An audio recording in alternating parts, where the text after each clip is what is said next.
एक रोशन और खुश रंग सुबह थी। इरहा स्कूल जाने की तैयारी कर रही थी और छोटा आरेज अपने खिलौनों से खेलते खेलते उसे गौर से देख रहा था। आरेज, आज स्कूल में स्टोरी डे है। मैं परियों की कहानी सुनाने वाली हूँ।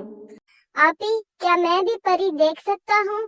अभी नहीं प्यारे, पहले मैं स्कूल जाऊंगी, फिर शाम को आपको एक जादू दिखाऊंगी, वादा। स्कूल में जब इरहा अपनी कहानी सुना रही थी, अचानक उसकी नोटबुक से एक चमकती हुई रोशनी निकली। वो रोशनी लम्हे भर में एक जादुई तितली में बदल गई। इरहा, ये क्या है? मैं तो सिर्फ कहानी सुना रही थी और ये तितली खुद ही आ गई। शाम को जब इरहा घर वापस आई तो वो तितली उसके बस्ते में छुपी हुई थी।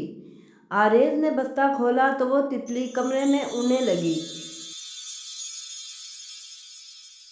आपी, ये वही परी है ना जिसका आपने वादा किया था?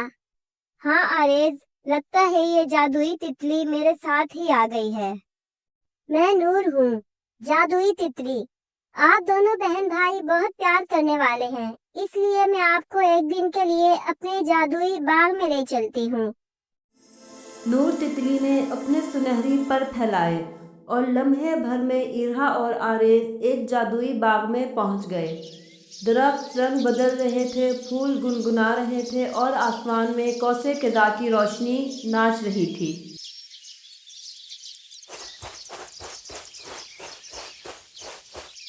सुभान अल्लाह, ये तो जैसे ख्वाब हो। आपी, मैं भी इन फूलों के साथ नाचूंगा।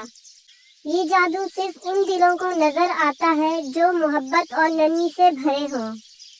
सूरज ढलने लगा तो नूर तितली ने कहा, अब आपको वापस जाना है, मगर याद रखिए, हर दिन में थोड़ा सा जादू छुपा होता है, बस दिल से देखने की जरूरत है।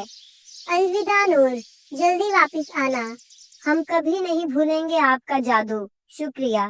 एक रोशन किरण ने दोनों को घेर लिया और अगले लम्हे वो अपने कमरे में थे।